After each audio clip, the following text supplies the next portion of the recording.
like to call on Rabbi Sperber to give a ethical halachic summary for a few minutes. It's the last thing I'm capable of doing after this fascinating 2-day period.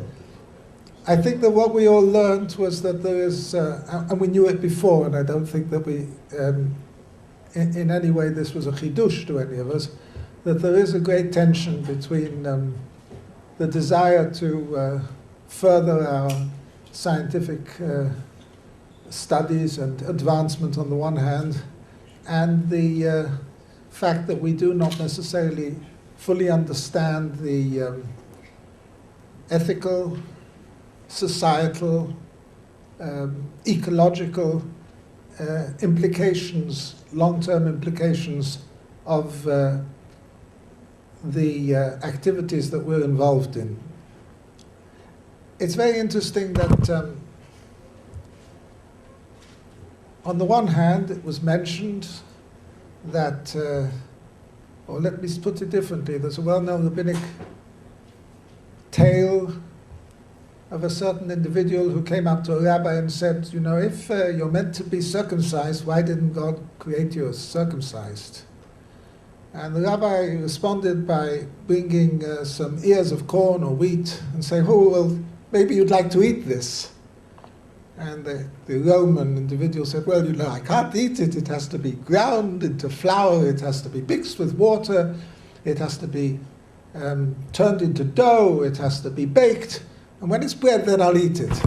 I said, well, yes, it's the same thing. God created the raw materials. He created the potential, but you have to refine it.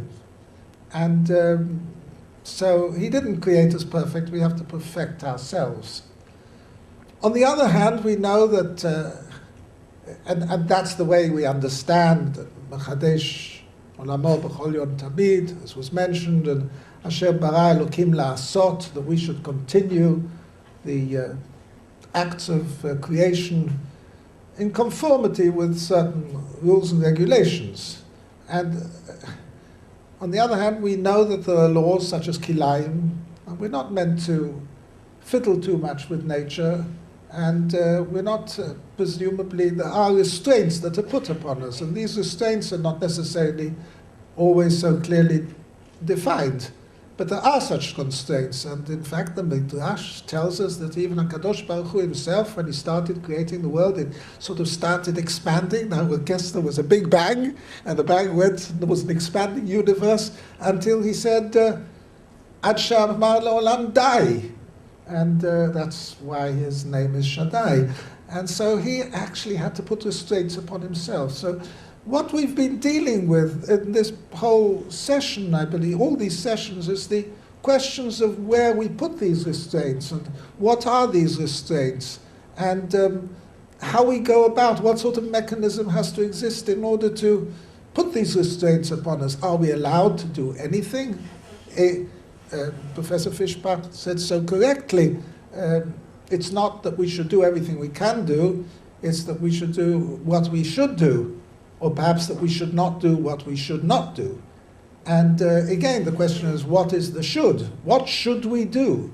What is beneficent? What is malfeasant? We don't necessarily know. And we're moving into areas where the uncertainty is often greater than the certainty. Now, Rav Shabtai is a fearless person. I, on the other hand, am a coward. And I'm afraid. I fear for what is going on in the world, and I fear for the nature of the world, and I fear for the ecological trends that are taking place, or the anti-ecological trends that are taking into place. And therefore, I think there have to be, at some stage or other, some sort of not just individual committees within a particular hospital that are going to decide on bedside decisions, but societal decisions. And I don't think that should be the Congress, and I don't think that should be government, and I don't think that should be UN, although I know there are UNESCO organizations of this nature. But I think it's very important that there should be active, creative, knowledgeable think tanks that are dealing really deeply into these questions. And we have seen that the halakha has very much to say on these issues. As we said at the very outset, this means an understanding of the deeper underlying principles of halakha, not necessarily trying to find a halachic clone, an almost similar mode, but understanding what goes on behind, and not meta halachic, but the basis of the halakha, the underlying values and principles which to a certain extent are expressed in the halakha. And I think that this was what the Shofet Handler was saying, that we have to understand it in this way, that we can actually expand, or through interpretation, expand the basic principles so that they have a broader impact and a broader means of acting and understanding. And as I say, I think that a car without brakes is a very dangerous vehicle. Thank you.